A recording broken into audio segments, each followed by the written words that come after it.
Jaga regol iki tanggung jawab lho. Kok nek didukani damar wulan malah cilaka. Didukani damar wulan arek.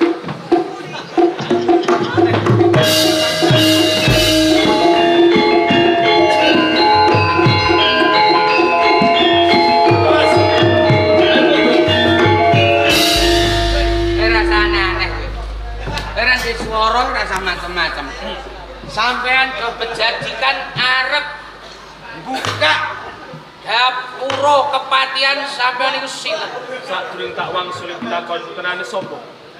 Penjaga regol terbaru yang viral.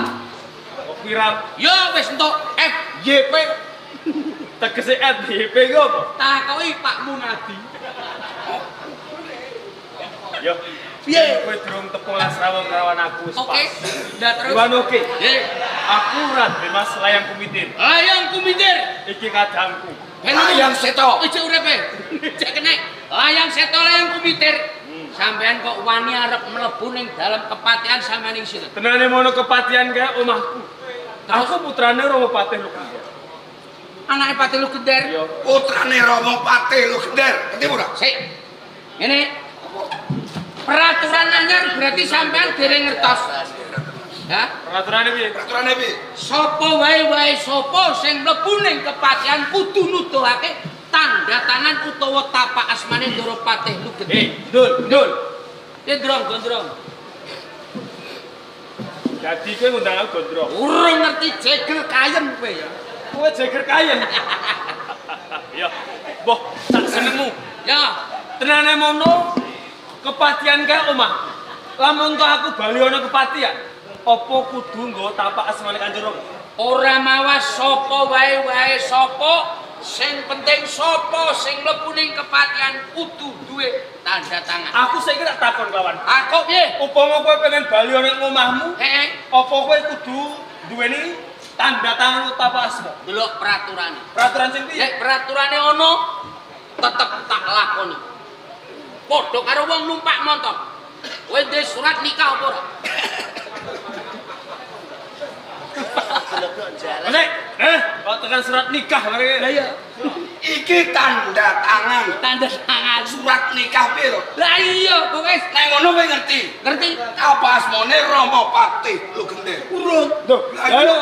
Lah wong ndene nek bang cap jempol. Wes. Sik. Ngene. Wis, gampang. Ngene. Kados pundi wae. Pitik kate loro iki. Asem maneh. Lah piye aku ngetokno pitik Brahma jago Prambon. Piye? Iki sapa iki? Ponakanku.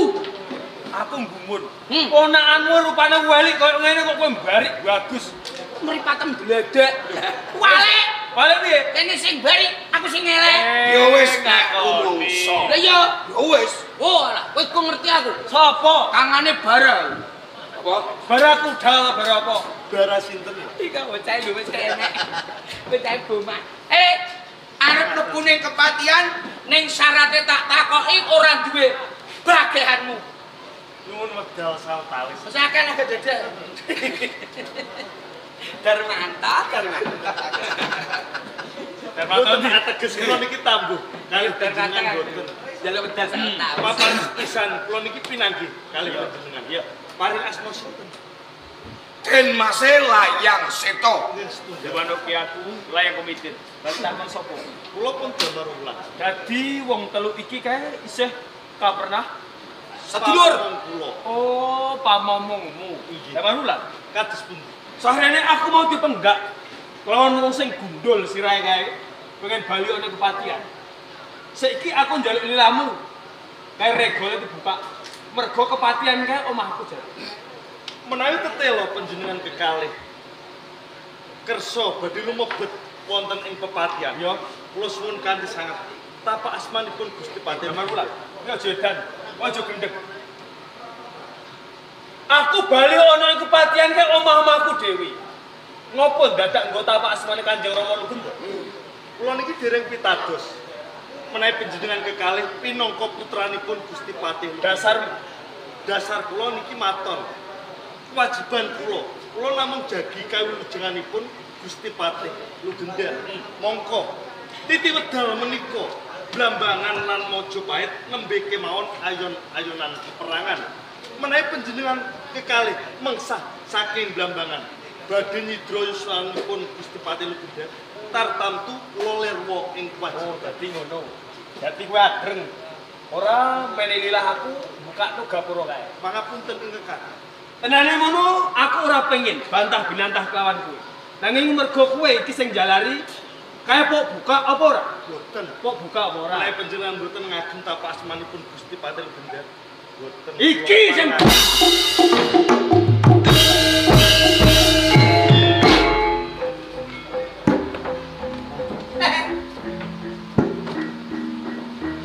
Jump!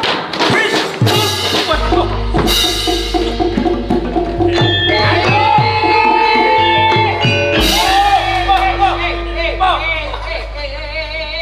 Ayo, leren. Mo! Dalan pundi iki? Ora ono dalan. Mboten nganggo dalan nek sampeyan ora nggawa tanda tangane Patih Lugenda. Naya Genggong alias Sendor. Lho, Patih Lugenda alias Ambeh waono. Lah Sabdo Palon iki. Sabdo Palon alias Mogol. Iki Sabdo Pandita Ratu alias Raki. Aku metu kene aku. Saiki aku rawani gandul. Sarane Kiai. Perkarane aku kuwatir nak tiru kowe. Nek aku kan apik wayah poso gak tuku buah tok buah. Iki lho gundul. Kakang Naya Genggong. Piye? Jare Naya Genggonge aku. Iya lho. Naya Genggong. Naya Genggong sing Sabdo Palon sok. Angerwin. Piye, Dik? Sampean kok nyebat tiyang menika Kakang Naya Genggong. Lho iki rak Sabdo Palon. Niku sinten kok? Apal aku. Aku ya apal paham. Paham iki Arya jejekan tukang demeni wong. Ojo buka wajib. Kanjeng Rama menika Aku tukang demeni wong. Ada ora iku? Sopo? Bakul kacang. Lho. Bakul kacang terus duwe anak sapa? Duwe anak emban. Terus iki bakul apa? Bakul pitik. Apa juru taman? Juru taman karo bakul pitik. Kowe anake juru taman, kowe anake bakul pitik. Didemeni Pak Am. Apa? Piye, Lek? Ngene. Apa estu niku kok? Cocok kan. Pancen cocok kok. Mbak Yu Manjas Moro Iya. iku. Napa? Anak sinten? Aku biyen niku pancen gagas. Ana Pak Lupi. Oh niku aja dibuka ning kene. Lah mulane sing salah ki anak-anak. Ya kowe iki salah kok to. Salah pripun? Salah pripun? Kok nganti kowe padu karo Damar Wulan. Jalare menika Damar Wulan. Maju Lek. Piye to lan iki mau perkarane piye? Kula namung nyetepi kewajiban kula. Piye? Dengan supados jadi regul pangandikanipun panjenengan. Sok sinten kemawon boten dipun keparengaken lumebet wonten ing pepatihan menawi boten ngagem tapak asmanipun panjenengan. Mergo njaga keselamatan Kados bener kowe lan pancen kaya ngono to, Tir. Kula niku putrane sinten? Anakku Menawi kula badhe wangsul wonten kepatihan napa kedah nyuwun tapak asmanipun Ora usah. Lah nggih, Damar Wulan niku mboten pecus. jane ora usah to lan. Oh iki anakku jare. Tada jeduka ingkang kathah. Kula niki boten mangertosi mbok bilih layang sita layang kumukir pinangka putranipun panjenengan. Sing ngerteni Anjas Moro. Anjas yo aku ora dawuh kaya ngono to. Nanging kula sampun kandha bloko menawi Kang Mas Layang Seto dalah kula komitir menika putra panjenengan malah kula menika dijuwotosi kalian Damar Wulan niku pitik kate. apa Mulane tak wis tak omongi piye.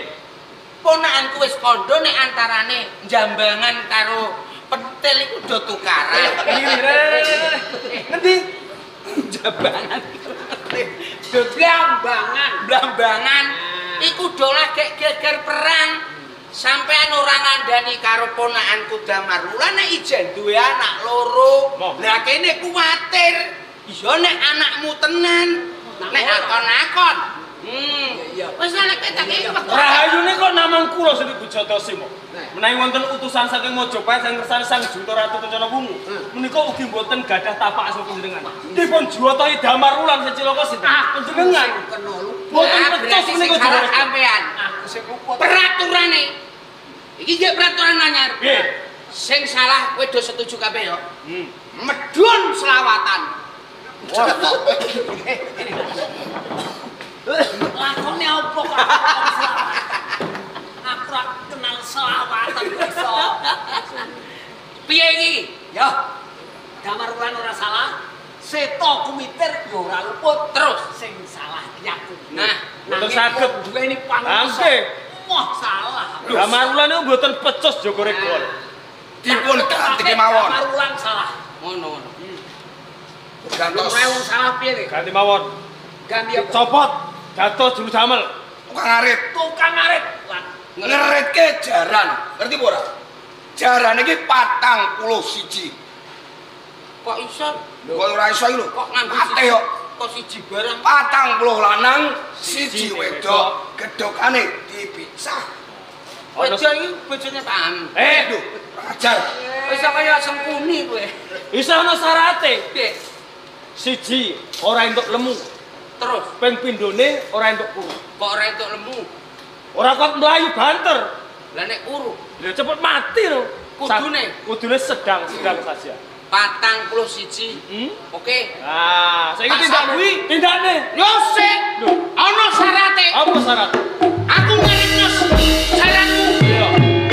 Umpama Piye? tak retno tak pakano jaranmu wis warek kabeh. Sukete mau. Lalah sukete ijeh. Terus tak pakano pamit to. Ayo. Ayo. Ayo.